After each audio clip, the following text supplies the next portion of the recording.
destiny of America is always safer in the hands of the people than in the conference rooms of any elite. Sam Seder. They are unanimous in their hate for me, and I welcome their hatred. We must guard against the acquisition of unwarranted influence, whether sought or unsought, by the military-industrial complex. The Majority Report with Sam Seder. Ever get the feeling you've been cheated?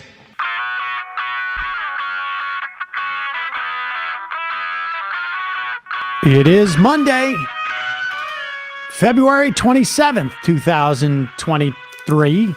My name is Sam Seder. This is the 5-time award-winning Majority Report. We are broadcasting live steps from the industrially ravaged Gowanus Canal in the heartland of America, downtown Brooklyn, USA. On the program today, Naomi Oreskes, professor of history of science at Harvard University, author of The Big Myth, How American Business Taught Us to Loathe Government and Love the Free Market, co-authored with Erik Conway. Also on the program today, huge news. Jeb Bush endorses Ron DeSantis. It's the kiss of death from The Godfather. Stay tuned to this space. Meanwhile, the Department of Energy issues a low-confidence conclusion that COVID was leaked from a Wuhan lab.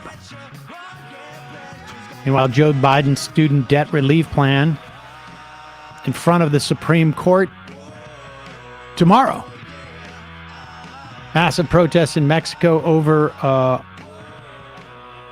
changes or proposed changes to their election bureau. Newspapers drop Dilbert cartoon after its creator publicly announces he's a racist. Report: Trump White House demanded ABC censor Jimmy Kimmel.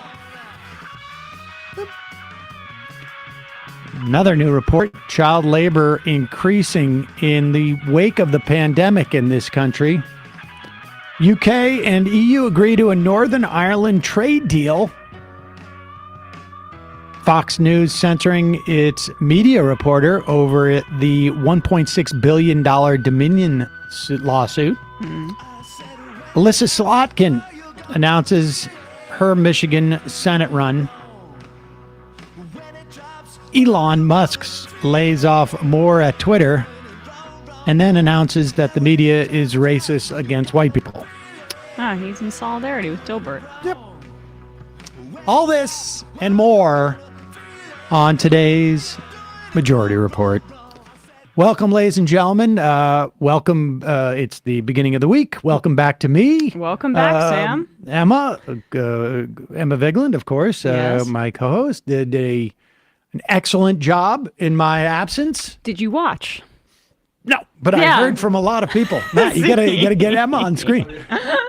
Bradley's out of town right now, so He'll be back tomorrow. But no, it was his I'm not gonna birthday watch. yesterday. It's my vacation, as it were. Right. No, I know. I just wanted to know if this was coming from, Well, no. More importantly, it's coming from viewers and listeners like you. Exactly, viewers and listeners like you folks out there. I spent a big part of the week helping one of my parents into a nursing home, which was not the funnest of things to do, but she's in, she seems to be, to the extent that we can sort of glean these things, she seems to be adjusting nicely, and my sisters have been doing the yeoman's work on that. And one thing, though, that was interesting, and, we got a story in the stack of all these maternity wards closing down in rural hospitals around the country. And one of the things, too, we should say that Bernie Sanders had proposed in the Build Back Better bill was to finally address the issue of nursing homes. 2/3 of nursing home patients are there on Medicaid because it's incredibly costly. But to qualify for Medicaid to pay for a nursing home, you need to, depending on the state that you're living in, essentially have almost no assets. You can go down to $2,000 in terms of assets. So that's just it's a very difficult sort of like way to navigate, right? Because if you have $5,000 worth of assets, you want to make sure that you can get into a home. What also I've learned through this process is we were in there fixing up her room so that it would, seem like be reminiscent of her former apartment. And there was a handyman there, and it was because they're a little worried about mounting a TV, for instance. They want, the liability issues or whatnot. Right. And he had come back after 10 years to work at this home. And he said the thing that he liked about it is the staffing's good because it's a nonprofit. And we have had many, many, many healthcare worker strikes that we've reported on and have happened in this country over the past couple of years. And invariably, it is more often than not, much more often than not, for-profit hospitals or health groups or whatnot. And this is where they cut. They cut on staffing.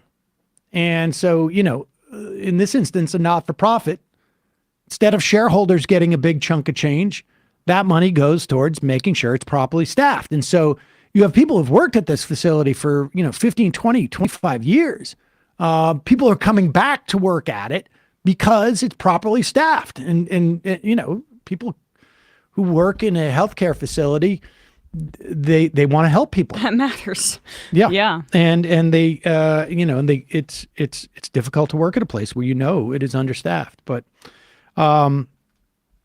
let's move forward. We got a couple of ads in a bit. We will get to that, but let's get on to the big news. And I'm glad, a lot of times when I go out on vacation, I miss the big news. Right. But I came back in time for the big news today. And that is this video, which was released, when was it? This morning. Over the weekend? Or over yesterday, I think. Yeah, I think Saturday. Yeah. I mean, this is exciting stuff. A lot of people are talking about this. Ladies and gentlemen, I don't know if people remember Jeb Bush, but here is Jeb Bush. Jeb.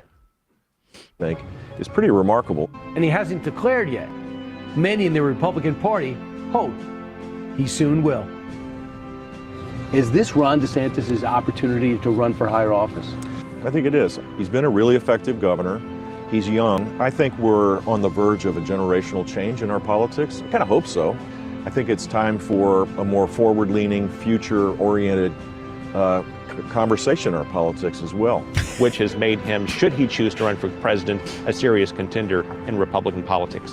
And who better to do it than someone who's been outside of Washington, who's governed effectively, who I think has shown that Florida could be a model for the future of our country. So, was that Jeb Bush's endorsement, or was it a little tepid? It was a little weird. I mean, I guess that was on Kilmeade's show, right? But, I mean, DeSantis hasn't announced that he's running. This is them. They're freaking out right now.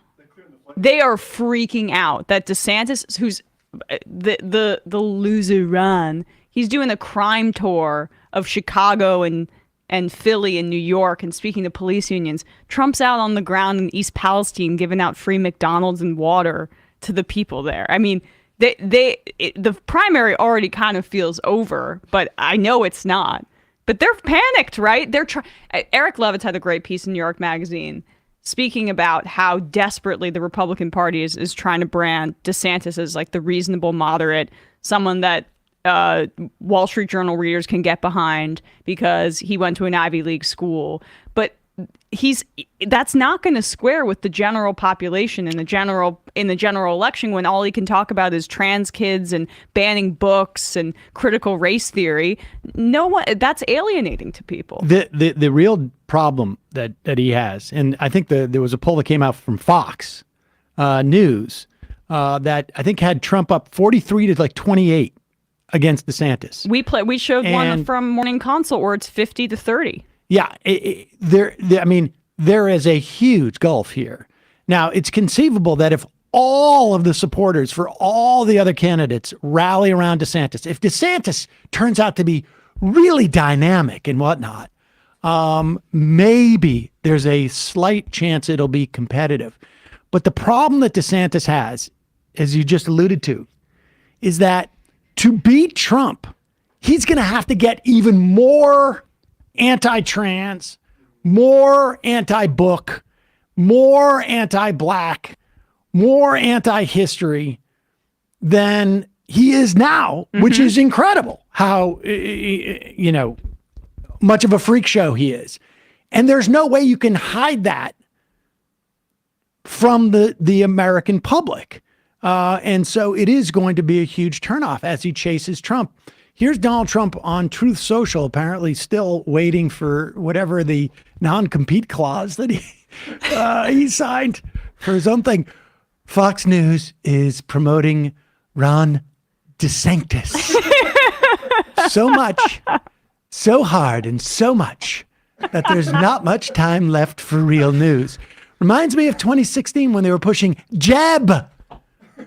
Well, the new Fox poll, which have always been purposely terrible for me, has Trump in all capitals crushing DeSanctimonious. He's using two different versions of the DeSanctus. I don't get DeSanctus, but I mean, I guess he's getting It's Latin for on us. holy because it's holier than thou. How many times do I have to explain it? But they barely show it. Instead, they go with losers like Karl Rove, Paul Ryan, and now Jesper. That's what? Esper, right? That's oh. Yeah. He's a yes man. Yes. Got it. Although he said no to me. He can't even get that right. Who have been wrong about everything. Isn't there a big, beautiful network which wants to do well, and make a fortune besides? Fake news! So what's Ron DeSantis? We're going like Sanctus, he's above it all? We're going Latin? I don't know. He's holier than thou. I don't know.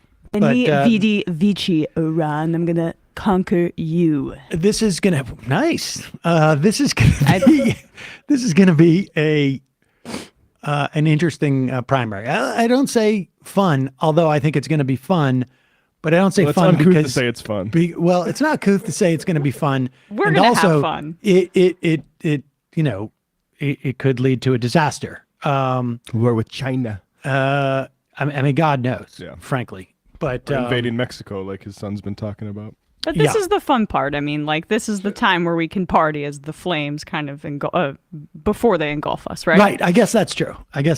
And so, when you know the flames are coming, it's not necessarily quite as fun. Well, especially when you've done it already. That's called cognitive dissonance. 2016. I still remember it. I'm not that old. But in a moment, we're going to be talking to Naomi Oreskes. She's a professor of history of science at Harvard.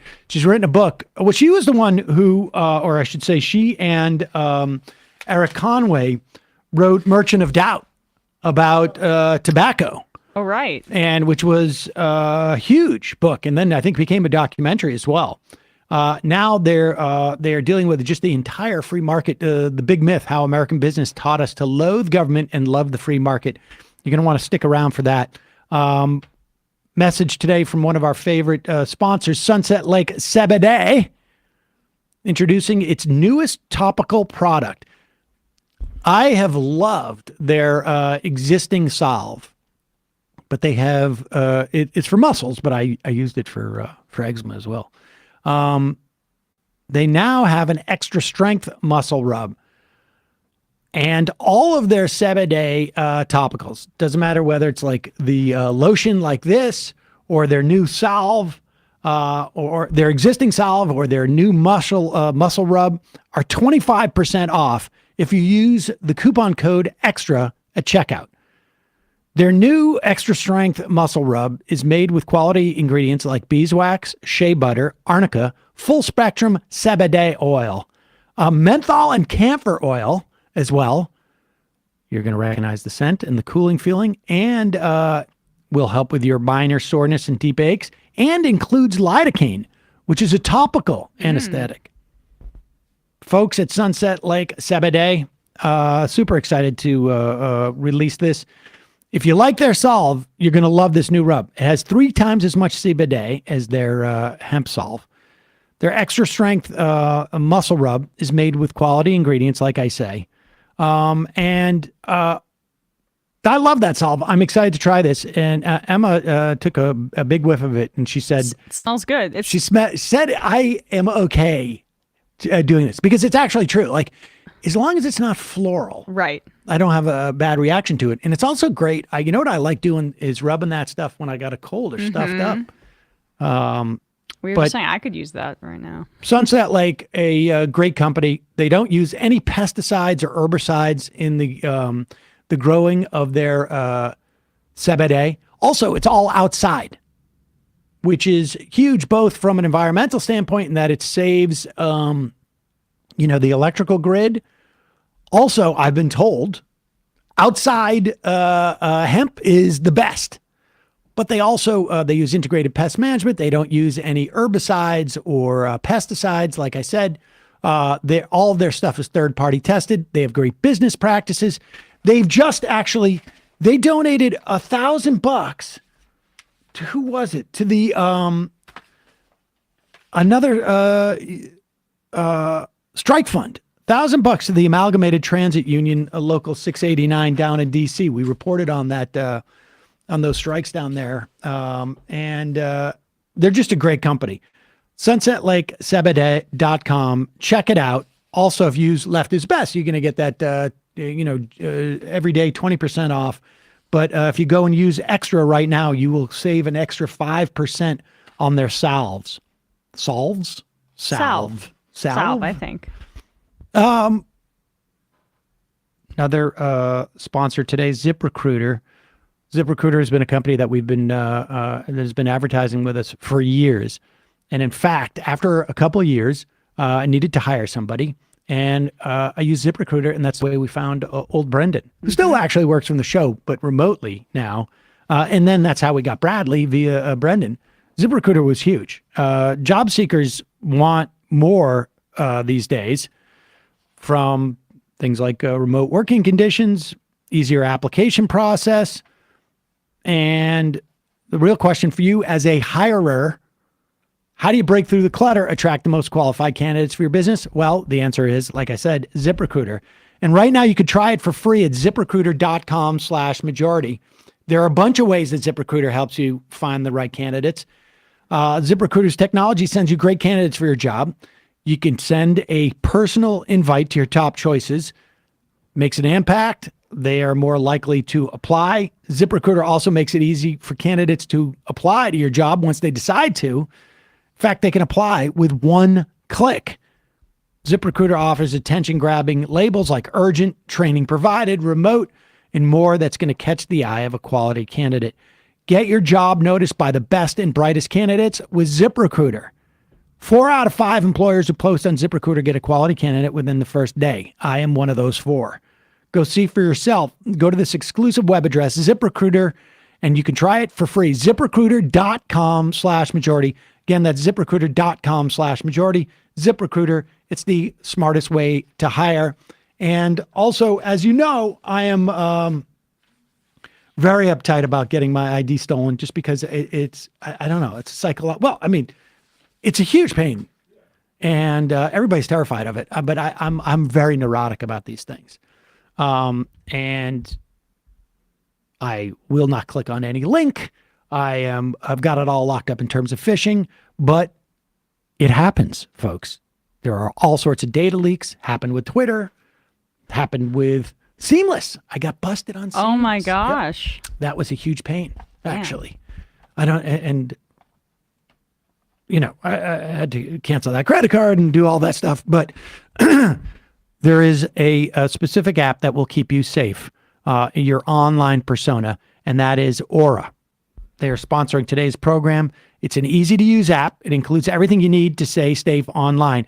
Aura protects you from scammers and hackers. They scan the dark web, see if anybody's trading your emails or your passwords or any combination or your social security numbers. And if it finds anything, it alerts you fast. If they also help you fight back against those annoying websites that make your personal information public by automatically requesting removal of your info.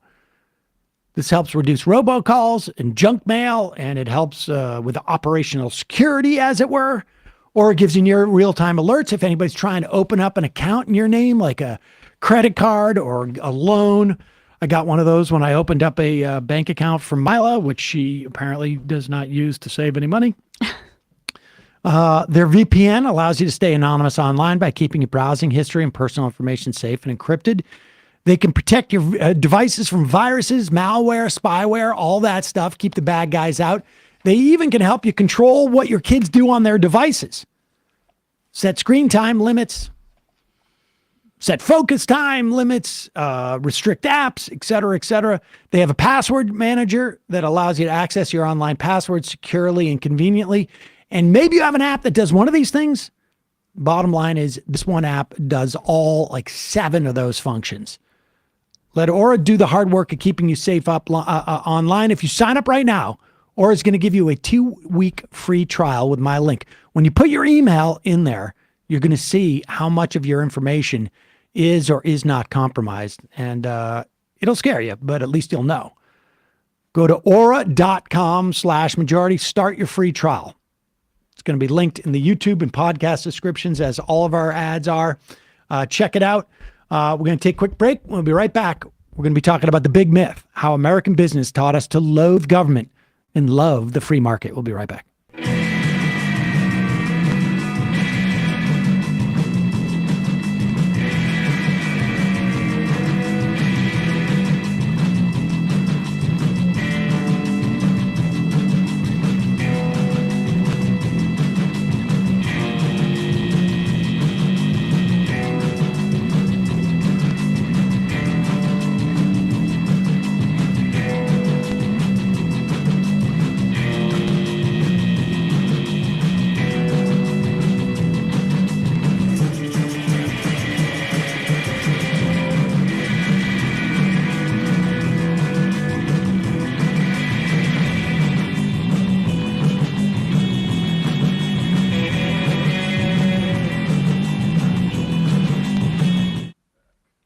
We are back. Sam Seder, Emma Vigeland on the Majority Report. I want to welcome to the show Naomi Oreskes. She is a professor of history of science at Harvard University, author of The Big Myth, How American Business Taught Us to Loathe Government and Love the Free Market, which she co-authored with Erik Conway. Professor, welcome to the program. Thank you. It's a pleasure to be here. And I should say, I mentioned this a little bit earlier in the introduction of the show, but you also co-authored with Erik Conway a really important book called Merchants of Doubt, which ultimately became a documentary and outlined essentially how, certainly around tobacco, but more broadly speaking, the cadre of scientists who were willing to sort of, I guess, seed doubt, as it were, about scientific things that undermined science for a long time. And this book that you've written now, I think is just it is so important. And it has been really a theme to many respects that I've been talking about for 18 years since I've been doing this stuff. Market fundamentalists. And, actually, what is interesting is that I had written a book that was not nearly as good as yours years and years ago that was supposed to be comedic. But I remember it was Gertrude Himmelfarb, who was Bill Kristol's mom, if I'm not mistaken, who was big into science denial as a way to attack objectivity in facts and government. And so there was a connection there. Just talk about for a moment, because and then we'll go into the sort of the details of the book. But that connection between the merchants of doubt and market fundamentalism. Thank you. So in Merchants of Doubt, one of the questions that Erik Conway and I were trying to answer is, why would intelligent people reject hard-won, well-established scientific evidence, whether it's about climate change or the harms of tobacco use? And the answer we discovered, based on extensive review of documents, including their own letters, their own publication, was market fundamentalism, that they believe strongly in a kind of cosmic conflict between communism and capitalism, and they feared that any compromise to free market capitalism, even a modest one like restricting smoking on airplanes, for example, would put us on a slippery slope to socialism, communism, and ultimately Soviet-style totalitarianism. And so they felt that it was very important for them to push back against the argument for government regulation. And one way they did that was by casting doubt on the scientific information. That's so there's, it's obviously they're getting paid, but it's also, there's at least enough of an ideological tentpole that they can convince themselves they're doing right. Let's talk about the concept of market fundamentalism. What do you mean when you call something market fundamentalism? I think there are two important components of market fundamentalism. The first is the idea of the free market. So we call this a myth because it's not supported by good scientific or historical evidence. And part of the myth is simply the notion of the free market, the idea that there could even be such a thing as markets that exist apart from the rest of society. In reality, markets are human institutions. They go back to ancient Greece and Rome and Assyria, and there have always been rules and regulations for how markets operate, just as all human institutions, whether it's universities or radio and television or marriage. We have rules and regulations about marriage, and we have rules and regulations about markets. But the market fundamentalists deny this. They construct the free market as something that exists outside of society, culture, and governance, and that has a kind of wisdom that's almost godlike, so that if we simply trust the market, have faith in the market, everything will go fine.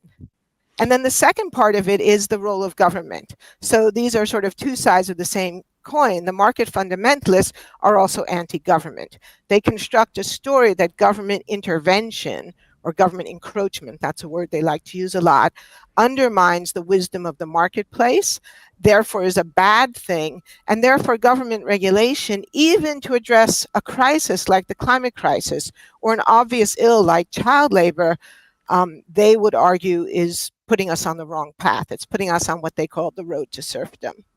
Let's, before we get into Hayek and Mont Pelerin and that whole crew, I've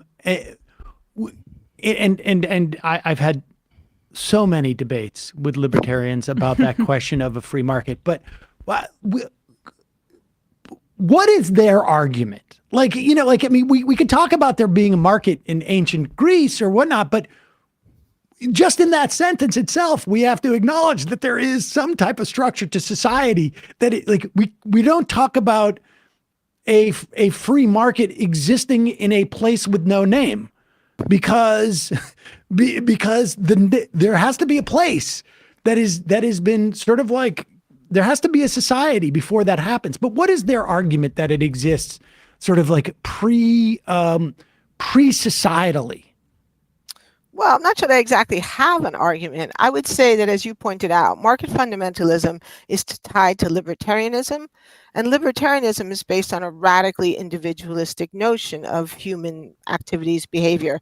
And so it privileges the individual, and it really glorifies the individual to such an extreme extent that if the government proposes, or if reformers propose to regulate something, let's say smoking, these folks will say, no, it's up to me to decide whether or not I smoke. It's not up to the government, and I don't want the government telling me whether or not I can smoke, because that leads to tyranny. Now, up to a point, that argument is legitimate, right? I don't want the government telling me how to live my life either, except when what I do hurts other people. And the problem is that, and Hayek von Heim himself said this, everything we do affects the people around us. There are very few things we do that only affect ourselves. And many of the issues that have come to the fore in my work, whether in Merchants of Doubt or in this new book, The Big Myth, are about activities that people do that hurt other people, whether it's smoking cigarettes, dumping carbon pollution in the atmosphere, employing children to work in factories. These are all things that aren't just a matter of what I want to do personally. They're also things that dramatically affect everyone around me. How American is this, uniquely so? I mean, is it, and how new would you say is like the church of market fundamentalism? Well, in the book, we tell that story. And we argue that it's not uniquely American. In fact, the key ideas really come from Europe. They're founded in Europe, mostly in Vienna, in the Austrian School of Economics, and then, as Sam just referred to, by something called the Mont Pelerin Society, which was founded in Switzerland. So the key ideas actually come from Europe. But they take on a certain resonance here in the United States, we argue, for two reasons. One is because the radical individualism at the root of this ideology resonates with key aspects of American culture. So the United States is a more radically individualistic place than many other places in the world. And for better or worse, many Americans really do strongly feel strongly about American individualism, that that's a good thing. So market fundamentalism builds on that American commitment to individualism. And like all good propaganda, it has a kernel of truth, because as I just suggested, up to a point, individualism is a good thing, but like many good things, it can be taken too far. The second part of the story, and this is again what we document in the book, is the way in which a group of business executives cultivated these European schools of thought, brought the key thinkers to the United States, paid for them, and worked behind closed doors to get them hired at key universities in the United States, and then consciously and deliberately promoted their work in ways that they thought would resonate with American people and in American culture. I want to get into that because this is it's so important. I think this book is so important insofar as like it really outlines that this is a project. This has been a project. It is not. There's nothing organic per se about this. But with that said, the individualism thing also feels like the individual thing feels like just one element of what it is that Hayek was trying to sort of like promote that just stuck because there was a tradition of this in the United States. Like, for instance, like it is so post hoc, it seems to me, in terms of justifying no government intrusion, because you can't say it's my individual choice to smoke a cigarette because cigarettes would not exist without sort of the structure of society. Like, this is like, you can't say it is for me to do what I want with my property because property is a legal definition that needs a society to determine that. I mean, it's nonsensical on some level to start with an individual relying on a social construct, but they sort of skip that part always. And it's interesting the way they do that. But let's go back to the really nascent stuff in this country, because there was even prior to Hayek and the Road to Serfdom, prior to Mont Pelerin, there was in this country a demonization of government in service of business interests. But let's talk about that. I guess we're going back to like National Electric Light Association. Right, or even a little further. So the book begins in the early 20th century with debates over child labor and workmen's compensation. And what we point out, something that many Americans have forgotten or perhaps never knew, is how incredibly dangerous and brutal American capitalism was in the 20th century. So hundreds of thousands of children worked in mines, factories, and mills across this country, some as young as 2 years old. And the death rates and the injury rates for these children was astronomically high. Workplace injury, adult workplace industry was extremely high as well. About 1 in 1,000 workers were killed or injured on the job every year. That would be the equivalent in today's terms of over 1.5 million people. And so this was recognized by observers at the time as a crisis. It even had a name. It was called the accident crisis. And so reformers, which included some business leaders, wanted to try to understand what could be done to make the factory, the working place, less dangerous. And what they came to were two ideas. One is that child labor should not exist, that children should be in school, not in factories. And the other was that the United States needed a system of workmen's compensation, similar to what already existed in Germany and the United Kingdom. And a key fact in this story was that workplace injury was much lower in Germany and the United Kingdom. And people concluded it was because workmen's compensation, which was a kind of insurance program, actually created a positive incentive for factory owners to clean up their factories to make them safer, because then their insurance premiums would be lower. And so the argument was made that child labor should be greatly limited and that adult labor should be protected by a system of workmen's compensation. Both things that we take for granted today. But this is where we to find some extent, we should say there was a big report today in the New York Times about the comeback of child labor, which I think is tied to, the sort of the empowerment of labor, post COVID, but we'll put that aside for the moment. No, I know. And I've actually pitched the New York Times a piece on exactly this point, because in fact, we are living with a kind of resurgence of some of these really noxious ideas. But the point is, or at least what we argue in the book, is that we begin to see the beginnings of this argument take place. The argument that the government should not get involved because this would be denying the freedom of businessmen to run their businesses as they see fit. And so we see the early origins of this story, which then get taken up more vigorously in the 1920s and 30s and carried forward. And we should say this is where the Supreme Court came in the concept of the freedom of the contract, which is another way of saying free market, government should not interfere. But the idea that two parties, as long as they agree to do, if the kid goes in or the parent says my kid can go in on behalf of my kid, then we allow for that. And this is, and frankly, we have a Supreme Court that is extremely reminiscent of that very court at that time, which I think is no coincidence. And so there's this battle about, the worker safety and child labor. And then we get to, I guess, the National Electric Light Association, as this becomes, as there ends up being a more sort of like, I guess, a consolidation or a cohesion to a programmatic attempt to demonize government, as opposed to like different, industry, captains of industry wanting to just stay out of my business type of thing. Exactly. And so we discovered this really amazing story about a big propaganda campaign in the 1920s run by an organization, a trade organization called the National Electric Light Association. So this was a trade organization representing the major electrical utilities in the country, as well as the manufacturers of equipment like Westinghouse and General Electric. The question here was really a question about the failure of capitalism.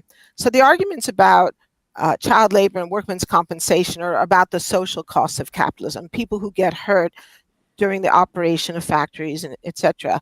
But in this case, it was actually about a failure of capitalism itself, the failure of the electricity industry to supply electricity to rural customers.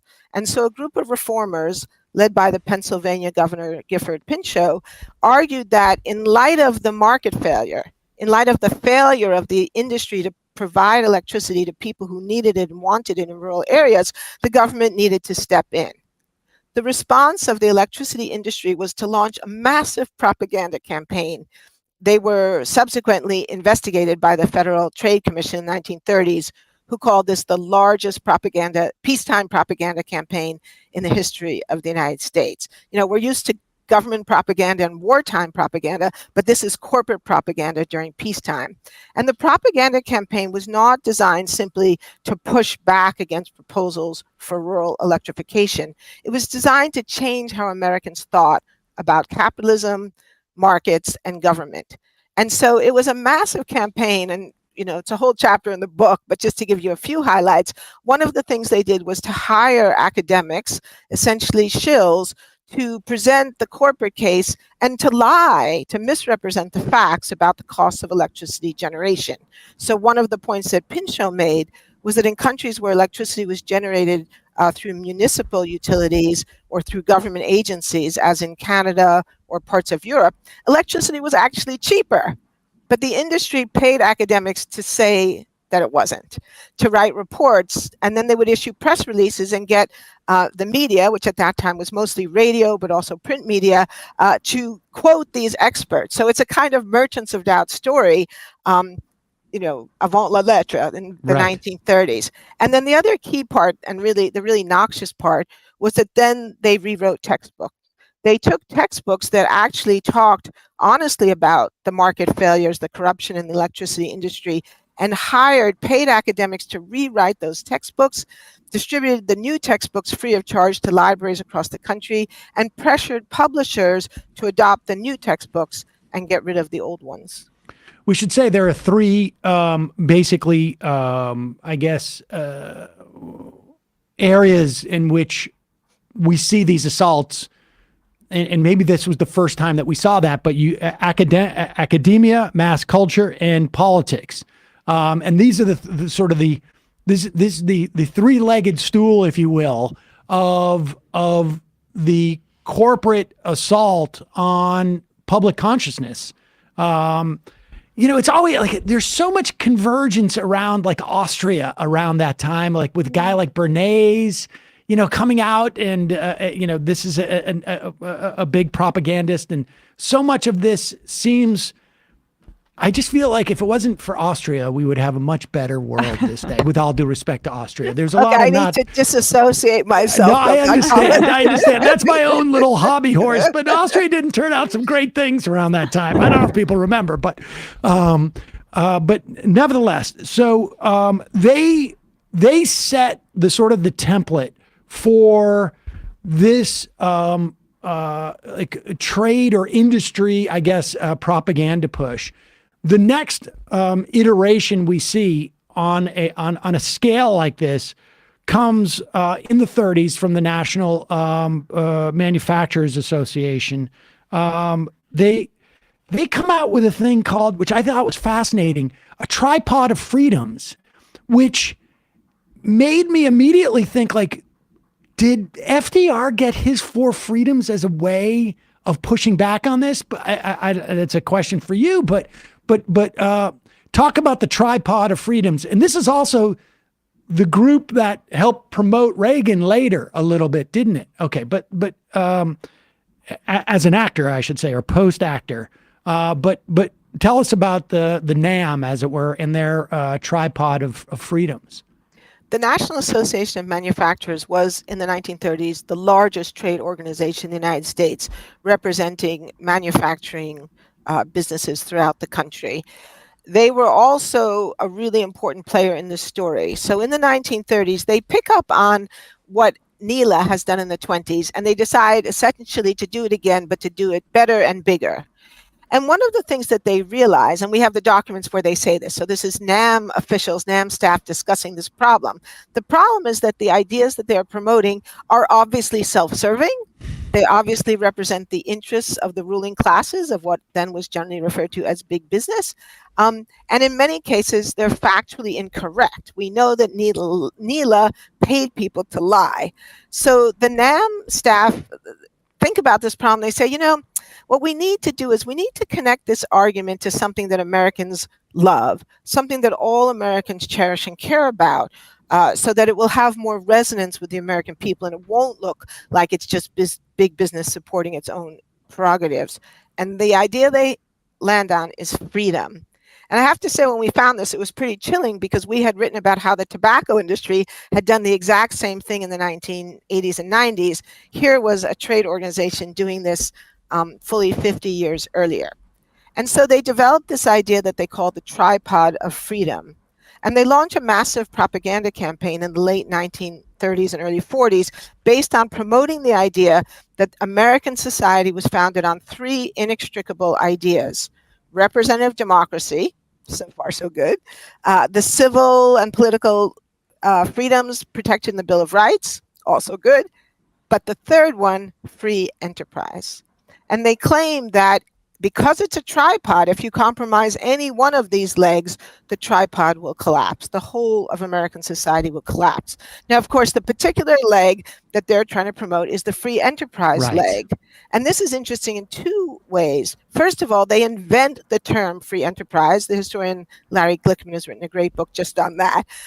Previously, people referred to it as private enterprise, but they say, oh, no, we don't want people thinking this is private. We want people thinking this is free. So they call it free enterprise, and then they create this story about how it's foundation to American culture. But it's not true. Free enterprise appears nowhere in the Declaration of Independence, nowhere in the Constitution, barely discussed, if at all, by founding fathers. And in fact, if you look at the history of the 19th century, you see extensive government involvement in the economy, including protective tariffs that NAM had worked to protect in the 19th century. So the whole story is a fabrication. It's an invention. It's a myth, but it's a way of connecting this story to something that Americans care about, which is freedom. It is also just a great insight into how you do propaganda, right? Like you associate your little thing, maybe like, it's only 1/3 of the puzzle there. The other two things are like slam dunk. It's apple pie and mom, and also, the Majority Report. Like those are the three things that people need in their life or something.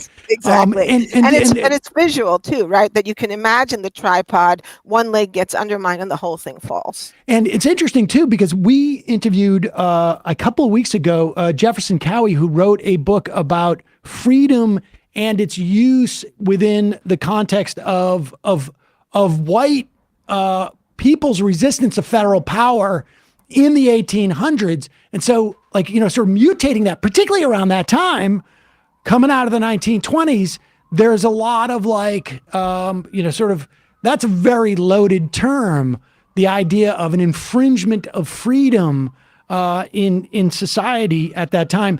And then, like it just made me think of the four freedoms that FDR used to push back on corporate power, being speech, again, which is noted, worship, which is, that's civil, and one of the, I guess, the legs, and then fear and want, specifically, there's an attempt, I think, to reclaim freedom from that initiative. I don't know. That's, I guess, for another person's book. But let's talk about like the deployment of the American Family Robinson. I had never heard of that. And it was a radio show. I know what the Swiss Family Robinson is, but this was another tool that they used. And what I think also your book makes clear is that, like, down the road, when we see the kneecapping of unions by things like Taft-Hartley, and you understand that, like,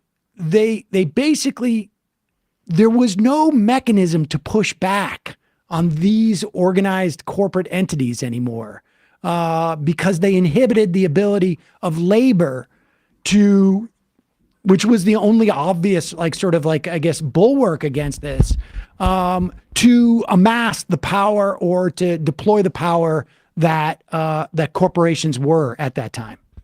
But I'm sorry, so, that's a lot. There's a couple of things there, but I can handle it. So I think a key part of this story is a strong anti-union activity. And so the National Association of Manufacturers and their allies are extremely anti-union. And they try to use the freedom argument against unions to say that unions are an inappropriate infringement on freedom, and that therefore the government should, in fact, intervene to stop unions. I mean, there's obviously a lot of hypocrisy in this whole story, because these folks are perfectly happy to have government when it serves their interest, but fight against government when it doesn't. But to bring back to the American Family Robinson. So as you said, a key part of the argument is that we see this program, and as you said, it is a program. It functions on multiple levels. So one piece is influencing academia and recruiting experts to give the story credibility. A second part is politics, fighting in the political realm. And a third part is mass culture. And in some ways, the mass culture part of the story is the most upsetting because it's the most obviously propagandistic. Well, the academia part is bad too. But Yeah. I mean, the political part, obviously these people have a right to their views and they have a right to be heard in the political arena. But they also massively propagandize the American people through popular culture. And one important part of this story is a radio program, again, mostly forgotten today, but was very popular at the time, called The American Family Robinson. This was a program that was created by the National Association of Manufacturers as part of their propaganda campaign, as part of the Tripod of Freedom campaign. And the idea was to get the message out to millions of Americans in their home, where they would listen to this radio program. The program was not identified as being a product of NAM. The listener wouldn't really know where this program had come from, but each week they would hear didactic stories about individual enterprise, the sanctity of the nuclear family, and the importance of keeping the government out of the marketplace. So it was a highly anti-New Deal, anti-FDR, deeply propagandistic radio program. You can find episodes online to listen to, and my students and I did. And this program, we know, was syndicated by over 300 radio stations around the United States. It was supplied by NAM free of charge. So you can imagine if you're a radio station in a small town, you don't have a big budget, and now this radio program, which is well produced and interesting and well written, comes to you free of charge, you say, great, I put this on the air, and you do. And I want to get to, and break Emma's heart about Little House on the Prairie in a bit. But before we do, now sort of like as we go through this, this is around the time that Hayek writes Road to Serfdom, and then Mont Pelerin Society, which includes Hayek and von Mises and Milton Friedman and this whole crew that wants to deploy this ideology, essentially, which is, ultimately about really making sure that governments don't have governments work at the service of corporations. Essentially, they you mentioned hypocrisy in there, and I think from their perspective, it's just like, well, it's not hypocritical. We want government's okay as long as it services us on some level, or our corporate interests. But do you think Hayek is like creating this ideology as a way of this part of this push to create an academic basis for essentially just corporate interests? Like, I mean, that there are examples out there. Surely he must have known about NAM. He sure, it must have known about through these corporate interests, and they're worried about socialism and communism coming out of World War II and defeating fascism, and they're looking for an ideological framework in which to fit these corporate interests into. Yeah, this is a very difficult question, and it's always hard for a historian to answer the question, does someone believe something authentically, or are they doing this because they are being influenced by other people or being paid to do it? And, Erik and I are not Hayek biographers, but I think I'm going to give you a charitable interpretation of both von Hayek and von Mises. So if you were living in Europe in the 1930s, there is this really difficult political situation where on the one hand you have the rise of fascism across much of Europe, but you also have the rise of Soviet-style totalitarianism in Russia and what becomes the East Bloc. And neither of those is very attractive or appealing. So it's a bit of a challenge to think about what you think is the worst threat. And I think that, and it's tricky because, so von Hayek's mentor is Ludwig von Mises, who's considered to be one of the founders of the Austrian School of Economics, which lays the foundation for neoliberalism. Von Mises does work with the Vienna Chamber of Commerce. He's closely connected to Austrian business interests. So in that sense, he's not an independent thinker. But on the other hand, I have connections to environmental groups. It doesn't mean that I don't believe what I believe. Right. So I think that it's fair to assume that both von Mises and von Hayek do hold their views authentically. And it's not crazy. I mean, some of the arguments they make about Soviet centralized planning, it seems to me, are completely legitimate. So a key part of their argument is that if the government plans the economy, well, there's two pieces of it. First of all, it's not going to work because you can never have enough information to plan an economy effectively. Markets are really good at amassing information. You can even think of a marketplace as an information gathering place. And so therefore, centralized planning is probably going to fail because you'll never have enough information quickly enough to make the planning work. I think that's a credible argument. I think it's probably right. But then they go further and they say, but more than that, to plan the economy, the government has to control people, has to control workers. It has to say who gets to work where, how many people will work in the shoe factory, and how many people will work in the munitions factory. And from there, you're on the slippery slope to totalitarianism. Okay, that might even be right too. But then there's the third piece. And the third piece is where it gets ugly, because then they say, so therefore, in Western democracies, in places like England, for example, if you have a national health service, that's an intervention in the marketplace, and that's going to put you on the road to serfdom. And that's the key move that Hayek makes, that it strikes me as not supported by history and not really logical, because like all slippery slope arguments, it implies that people have no capacity to make judgments. Now, what we do know here, and forgive me for the detail, but it's an important point, I think, to understand how this all operated. We do know that in the 1930s, von Mises was serving as a consultant to the National Association of Manufacturers. And in the 1940s, this coterie of businessmen make the decision to bring those men to America to promote Austrian-style economics in the United States with an American spin. And so even if we grant von Mises and von Hayek 100% integrity, and I think for the sake of argument, it's probably a good idea that we do, but we see the way they get developed, used, exploited, and also dumbed down in America, because that's a key part of the story too, how this rather subtle and nuanced argument is repackaged for an American audience in a much more propagandistic way.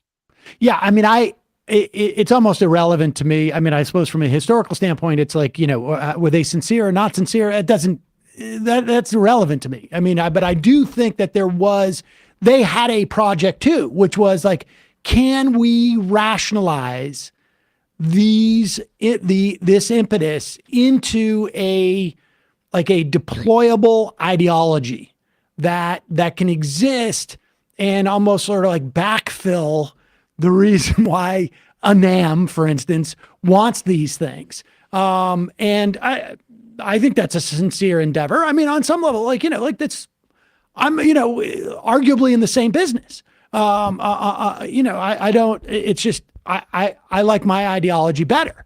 Well, except that you have fact checkers, and I don't pay academics to lie. I mean, that's a pretty big difference. I also go about my business in a different way, but I mean, it's the impetus is the same. I mean, how I've got a story, they have a story, they want to deploy it.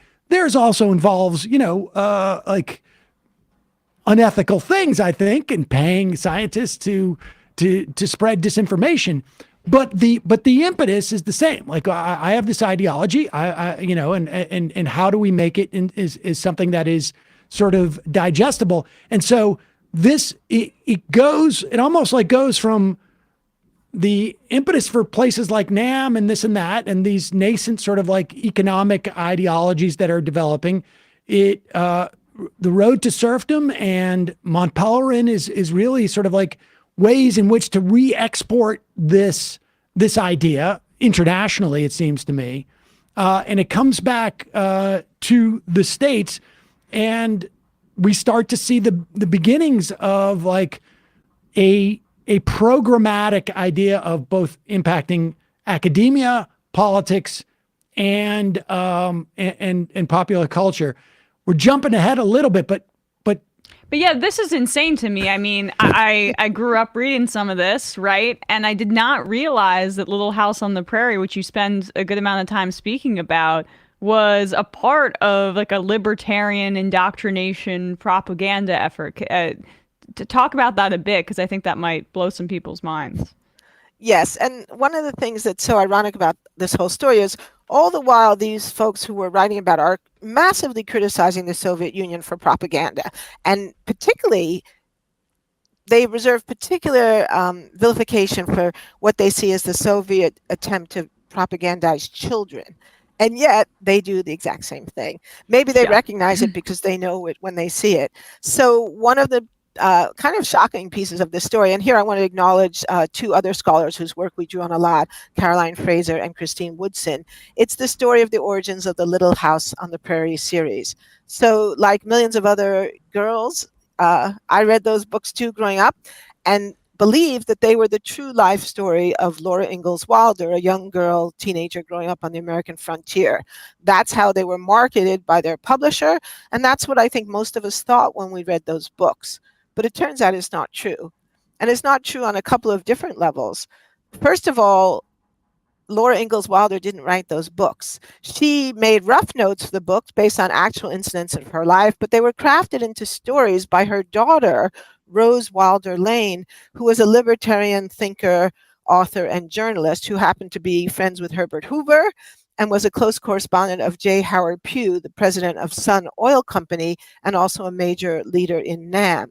So there's a direct connection between the Wilders, NAM, and the other business executives that we track in the story.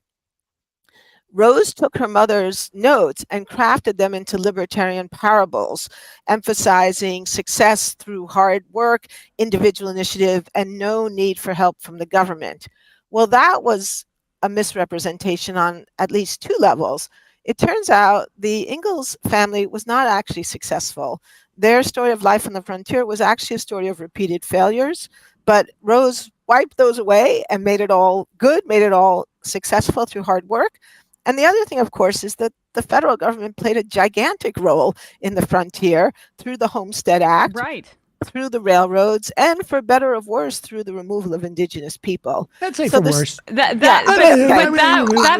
goes back to the white settler book that we were speaking about, as well as the American conception of freedom also being tied to freedom for whites as we expel or enslave non-white people as well. Right, and it's also particularly hypocritical on the issue of property rights, which we just mentioned.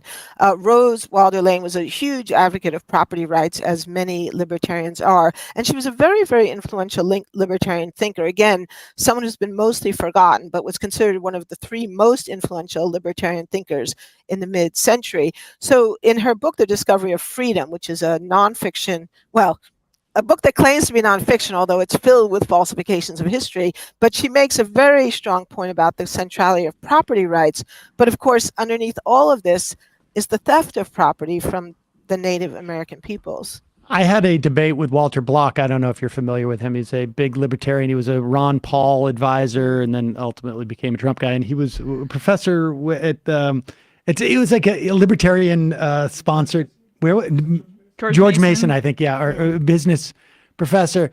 And I asked him about that. And his answer from a libertarian standpoint, and I'm not being facetious about this, was, well, we start counting when the white people came over from Europe. That's when we start to count property rights, because of course they can't. And it was the French concept of working the land and creating some other value there. And what the indigenous people in this country did is they didn't mar the land enough to establish it as property, I guess, in some way. But and I can just interrupt and say Rose Wilder Lane actually uses that argument, which actually goes back to John Locke, who argued that you make property yours through working on it, which of course is a complete effacement of the work that indigenous people, in fact, did do on their lands in many different ways. But Rose Wilder Lane explicitly uses that, like you say, to kind of reset the clock so that all the stuff that happened before Europeans came, somehow that gets effaced or expunged from history. That is the amazing thing about libertarianism. It is supposed to be like an eternal sort of ideology that exists in nature, but we decide when that starts. And it just coincidentally starts when we get onto this country, just by coincidence. We should say there was like a tax, there was a real concerted effort, I mean, of no more grapes of wrath. Like these stories can't be told because of the way that they sort of like, portray government's relationship to people and corporations' relationships to people. Tell us a little bit about Norman Vincent Peale, because this is really fascinating. I mean, I guess like I grew up with Reagan and to some extent Carter and Clinton, so I'm, that's a less of a surprise. We can see, they're almost coasting. Well, Reagan's not so much, but certainly Clinton's coasting on a lot of this stuff. But talk about Norman Vincent Peale, because all of this is so important to the way that we interpret information today, I think. Yes. So one of the things that made this book hard to write is we kept finding more material, more connections, more things that were relevant to the story, which is why, in the end, we ended up with a rather big book. And we like to say it took a big book to describe the big myth. So as I mentioned before, one of the problems that these propagandists had was that their account of history was false. Their account of electricity markets was false. The stories that Rose Wilder Lane told about her mother were false. So they're constantly grappling with having to brush aside the truths of history, the truths of people's lives. But there was another problem that they encountered that was different and in some ways maybe even more profound. And it had to do with our understanding of Christianity. So in the 1920s, 30s, and into the 40s, many American Protestants felt that capitalism was not really compatible with being a true Christian. Jesus, after all, had preached a message of love for the poor. Famously, in the New Testament, it says that a rich man can go to heaven as easily as a camel can go through the eye of a needle. So there's this really strong message in Jesus's teachings that could be viewed even as socialistic. And this is a big, big problem for the captains of American industry, and they know it, and it troubles them. And so they decide that they need to do something about it. And the something they need to do is to realign American Protestants with free market economics and to persuade them that that interpretation of Christianity that I've just been describing is wrong, that actually it's fully Christian to believe in a free market economy that doesn't protect workers or children and in which individuals can amass massive amounts of wealth. And so they do this with yet another project. The project is called Spiritual Mobilization, and it's heavily funded by J. Howard Pugh, the president of Sun Oil Company, who I just mentioned was also a correspondent of Rose Wilder Lane. They fund a minister by the name of James Fifield, I'm not sure how it's pronounced, so a viewer can call in if they know. And he begins to do a number of things. They create a journal called Christian Economics. I'm not making that up. They have newsletters that they send out to ministers across the country, beginning to preach a kind of gospel of wealth, drawing on this idea that people who are wealthy are good people, and that's why God is rewarding them with so much wealth. Trying to influence the curricula in seminaries, and ultimately also supporting a number of charismatic preachers who they believe can be effective in bringing this message. One of those preachers is Norman Vincent Peale, who writes the best-selling book, The Power of Positive Thinking, which, again, not entirely wrong. I think most of us will agree positive thinking does have power, but it's focusing on this idea of individualism, that you can succeed through dint of your own attitude and you don't need the government to help you. Now, two of Peale's parishioners, Mary and Fred Trump. And in later years, Peale... I got to tell you, like the entire time you've been talking about this, I've been holding back my just raging desire to just do a Trump impersonation, going, "It's true, it's true. Everything he's saying is true." Thank you. I mean, honestly, like it is. If you want to understand why Donald Trump sitting on that stage in 2016 was completely bulletproof from anything anybody said up there. And you can see this in George W. Bush was like the CEO president, but Donald Trump was really the culmination of that impetus. Like, Paul Ryan talking about sort of like how, this concept of like being, morally righteous.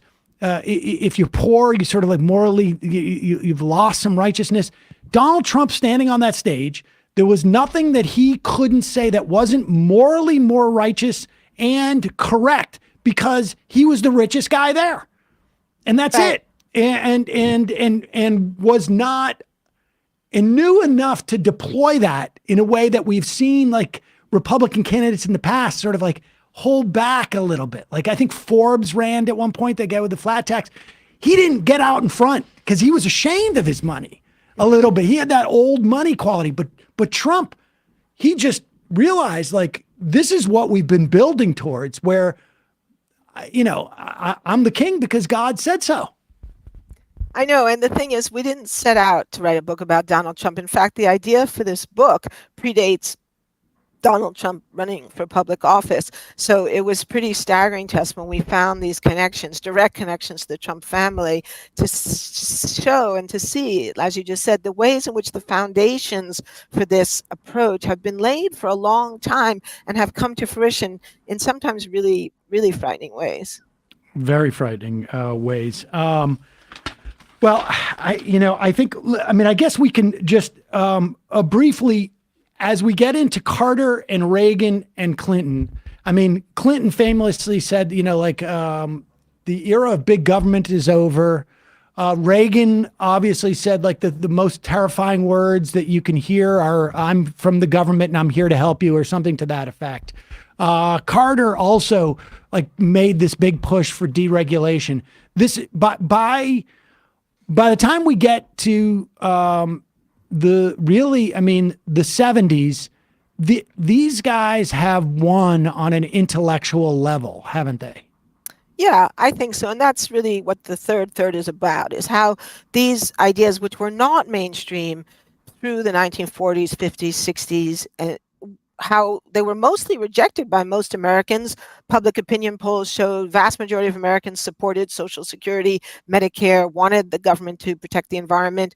But these ideas begin to become mainstream. And so the third of the book looks at how that happens.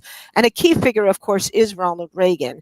And so one of the things we do in the book is to explain better where Reagan came from, because I remember when Ronald Reagan was elected, and there was a feeling as if it seemed like he kind of came out of the blue. Like, how did this actor who had been a Democrat and a union president suddenly reappear as a politician who was anti-union, anti-government Republican? So in the book, we answer that question. And we show that Reagan's transition took place when he worked for the General Electric Corporation in the late 1950s and became a spokesperson for GE's deeply anti-government, deeply anti-union ideology. And then he went around on tours, and he was talking about actually like even universal health care he expanded into, and then he ran for governor in California, and off to the races, as it were. And GE gives him both a political platform. They give him a media platform because he hosts their television series, General Electric Theater. So he becomes one of the most well-known people in the United States, and he's able to use that then to segue into political life. And he also gets a set of powerful, rich backers who finance his transition into politics, first in his run for governor of California, and then later. Can't believe someone used a platform of television to launch a political career. Well, he did it first. So with all this said, and certainly like we can, what's amazing is you have 100 years of this history, more of this history of like a concerted effort to attack government. Yet 2 weeks ago, Joe Biden made the Republican Party basically pledge on national television that we're not going to touch Social Security and Medicare, which is, there are two major functions of the U.S. government. That is to make, arms sales manufacturers really wealthy, and to provide social insurance in the form of Medicare and Social Security. Just in a dollar basis, those are the two major functions of our government. And despite this concerted effort, they have not been able to touch Social Security and Medicare. They've done a job on they've made some inroads in Medicare, but it's been very subtle in terms of like privatizing parts of it. What is the solution to this in this day and age? Because the corporate America is always going to have more money to buy academia. and it feels like that dynamic has accelerated or become more pronounced as the nature of academia has changed, where there's sort of this arms race as who can have the nicest humanities building, and we're going to need capital for that. No, it's not the nicest humanities building. Well, whatever it is. Nice economics building. Economics building. Yeah. Fair enough. Yes, my apologies. But that dynamic has increased. We have obviously corporate control of all of our media. Including the news, to the extent that the news has become more captured by corporate interests, I would say more so than even back then, to some extent. How does one propagandize against this? I mean, I have no problem using propaganda as a value neutral term. But how does one do that in this context? I know this is a little bit outside your portfolio, but you've spent a lot of time seeing how the bad guys did it. What do you see is the solution or a potential solution? Well, I'm going to depart from you on using the word propagandize, because I am going to say we don't have to propagandize, because actually the truth is on our side. Because one of the empowering things about this story is you see how much these people lied, misrepresented, cherry-picked. And in that sense, this book has a very close family resemblance with our previous work in Merchants of Doubt. It's really a book about disinformation and how people get disinformation to take hold. And so one lesson of this story is you don't have to lie when the facts are on your side. You don't have to resort to propaganda, but you do have to have a good story. You do have to have a good narrative. And I think one of the things we see in this book is how these people worked so hard to tell a story that was compelling, and to tell it on television and radio and film and in children's book and in academia. And so I think that progressives need to rethink, what is our story and how do we get that story across? And, this is a complicated problem, and there isn't going to be I'm not going to be able to wave my magic wand and fix it. But I think one important thing does have to do with how we think of ourselves and our relationship to our government. And I'm going to emphasize our, because I think one of the things that's been lost in this propaganda, one of the ways in which they have succeeded is the use of the term the government, or the use of the term big government, right? These were part of the propaganda stories. Big government was deliberately introduced to be a contrast with big business, and to shift the way people thought from hating big business, which most people in the 1920s did, to hating big government. So I think we have to reject that language, and we have to remember, what the founding fathers said, despite their flaws. Government is an expression of the will of the people. That's what democratic governance is all about. And so I think we need to reclaim that notion, and that means reclaiming our own identity as citizens. Back in the 1920s and 30s, lots of Americans thought of themselves as workers. Then they came to see themselves as consumers. And of course, we are those things, and we sometimes have power as workers and consumers. But our greatest power, I think, is as citizens, because we are all citizens. But a lot of us have kind of abandoned that. I was thinking the other day about my own parents. I grew up in New York City, where we used to say it was a two-party system, the regular Democrats and the Reform Democrats. And my parents were Reform Democrats, and they belonged to a political club. And it met every Saturday. And when it was time to get out the vote, my parents would be on the phone. They would get calls from people about where things were happening, and they had a really strong sense of civic engagement. I don't know anyone today who's a member of a political club, not a single person. So I don't know if that's the right model or we need some new model, but I think all of us need to be engaged, and we can't just think of as the government as something that's out there that we're not connected to. We need to reclaim those connections and think about where is the place that we can make a difference in our own lives. And that will be different for different people, but that's at least one piece of the story, I think.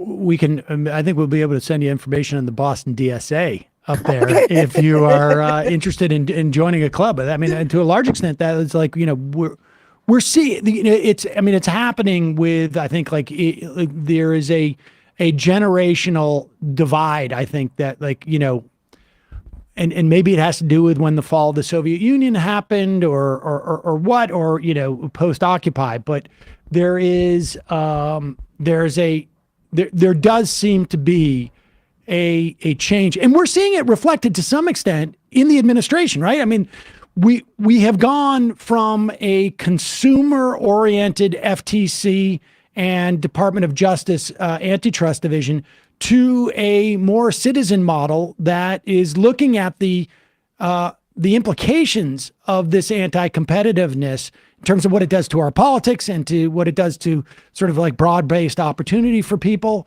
And we're seeing, I think, at least to some extent in some places in this administration, a reinvigorated sense of labor, although, not to the extent that I think that is optimal, but certainly relative to the last Democratic administrations we've seen, there has been a change. Yeah, I think that's right. And I think the other important thing is we need to tell the stories of government success stories, because we've been so bombarded with this idea that, big government doesn't work, that it's wasteful, that it's corrupt, that many of us are not really, we don't have the stories of government success at our fingertips. So in the book, we have a whole section where we talk about that. And I'll just give one example. I did a book reading last week in Washington, D.C., and it was a very friendly audience, but a person in the audience who was clearly friendly, not hostile, but he said, well, how can we defend government when so many government programs are failures? And I said, well, actually, a lot of government programs are successes. I mean, think about the interstate highway system, Social Security, Medicare, the space exploration, the internet, right? These were all government programs, and they're success stories. And I think one of the reasons why the Republicans keep going after Social Security, because they went after it under Reagan, they went after it under George W. Bush, and they're going after it again, as Joe Biden correctly pointed out. Why do they keep going after Social Security when the American people love Social Security? Polls show that something like 70 to 80% of us approve of Social Security and do not want to see it privatized or reduced or cut. Well, I think the answer is they go after it because it works, because it's successful, because it refutes their core ideology about the failures of big government. Social Security, as you pointed out, it's giant government. It's a big government program, and it really works. It has achieved what it was set out to achieve. It has protected elderly Americans from poverty. And so it shows that actually big government can work, and that's why Republicans have to fight it. Naomi Oreskes, the book is The Big Myth, How American Business Taught Us to Loathe Government and Love the Free Market, which you co-authored, as you know, with Erik Conway. Thank you so much for your time today. We'll put a link to that at majority.fm and in the podcast and YouTube. Thank you. It's been a pleasure being Thanks with you. so much. Thanks, Emma. All right. We're going to take a quick break and head into the so-called fun half of the program, wherein we will take your phone calls and your IMs and do some videos. We went a little bit long in that, but yeah, well, it was worth it. It's a great interview. That book is just like pulls it all together, right? I remember listening to Merchants of Doubt like when I first moved here. Yeah, audiobook. Yeah. Well, I want to see the documentary version too. Is that good? I haven't seen the documentary. But yeah. I mean, folks, I hate to, pat myself on the shoulder. And since none of you read FUBAR, and I say that with 100% assuredness. Yes. Stephen Sherrill and I, who I just saw the other day, wrote about market fundamentalists and religious fundamentalists being the Republican Party. And also some self-hating closeted gay people, which is also still maintained its salience. We also wrote about Thomas Friedman, and he's not as relevant anymore. But so the last thing he did. The last big push he did was MBS is a good guy. MBS, yeah. Yeah. He's had to lay low, I think, since then. He had to retire his rickshaw metaphors or whatever it was. I spoke to a rickshaw driver, and he gave me a great idea about that explains the entire world. I was at an up-class sandwich shop with my taxi driver for some reason, and he didn't know how to order. Oh my God, I forgot about that. What was it, prosciutto? Oh my God. Don't even get me started. Jesus Christ. Folks, we should put that on the best of list. I feel like, There's honestly, like we already have 5 best of and we're not even in March yet. I know. And I really loved the interview I did on Palo Alto last Wednesday, too. We may have to take an extra vacation. Oh, boy. An extra week of vacation just to get all the best ofs in. I mean, we're not complaining. Folks, just a reminder, it's your support that makes this show possible. You can become a member at jointhemajority.report.com. You know, I was talking to this has always been a problem with this show. We put out too much show. Mm-hmm. I mean, everybody knows it. Everybody knows it. We put out too much show. If we did one interview a week like this, we'd have we'd probably get more numbers than we get on a weekly basis even. But this is the, I don't know. This is what we started, and we've known this for a long time. But also, nobody else can do this either. Nobody else can do it. Has to be done. Has to be done. But it is your support that makes this show possible.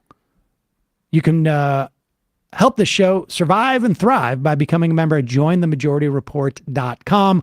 When you do, you not only get the free half free of commercials, you get the fun half too. And we've got, you get to IM the show via the app and other stuff. There's got to be other stuff. So much other stuff. So much other stuff. Including always great in the merch. Works. Great merch. Oh, I had a merch idea the other day. You did? Yeah, I meant to text you, but I didn't want to bother you. All right. Well, I appreciate that. Okay. We can talk about that later. Yeah. Also, don't forget justcoffee.coop, fair trade coffee, tea, or chocolate. Use the coupon code majority, get 10% off. Support our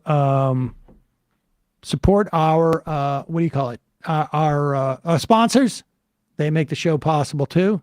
Particularly those guys over at Just Coffee and Sunset Looks every day. New stocking cap from those guys. I'm excited about this. I needed a stocking cap. So. Oh yeah, they got nice merch there too. Emma, I still have people talking to me about the cheese. Oh Jesus Christ! Yeah, well, I mean, I'm making headlines with that. Today, Matt Leck coming on. Oh yeah. Oh yeah, filling in for Bradley. And we're just going to have some fun and talk about the NBA, maybe some Karl Malone. I also have some... Karl Malone? Yeah. Karl Malone was invited back. The All-Star game was in Utah.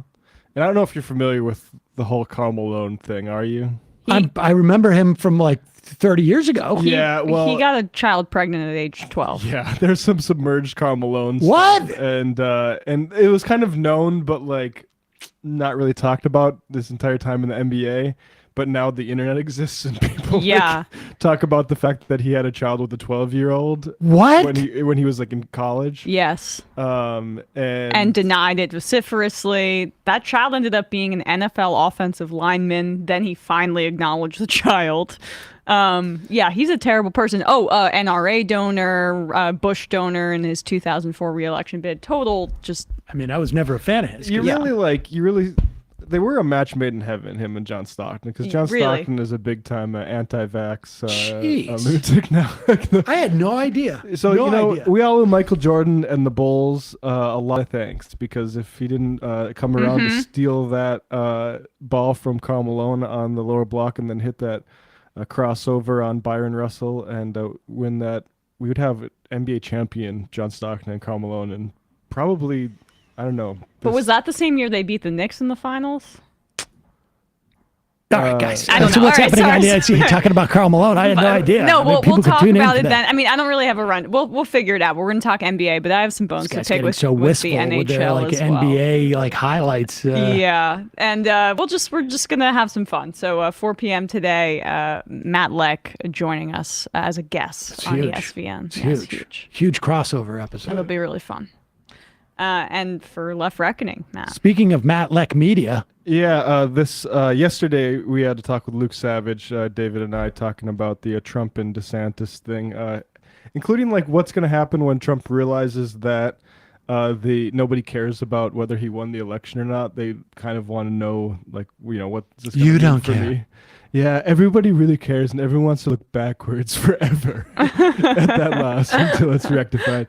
But Including like him hitting DeSantis on he wants to cut your Social Security, which I'm very here for, because Trump I think will increasingly go to those sorts of things. Ronna McDaniel said that you got to take a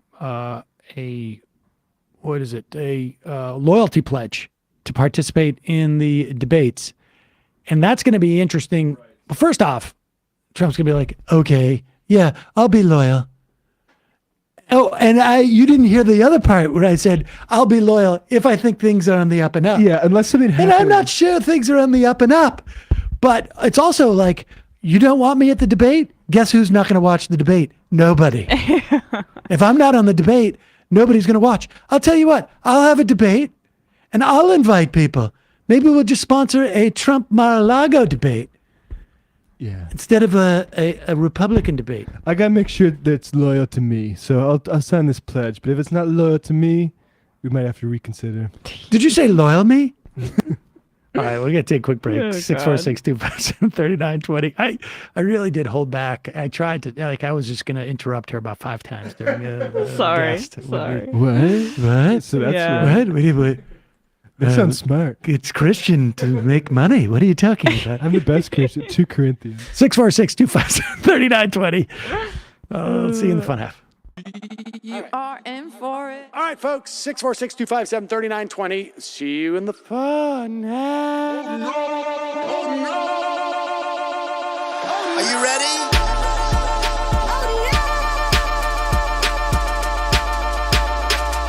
Who sent us this? Alpha males are back. Boy is back. And the alpha males are back. Just as delicious as you could imagine. The alpha males are back. Boy is back. And the alpha males are back. Just want to degrade the white man. Alpha males are back. I take all of it in my throat. Alpha males are back.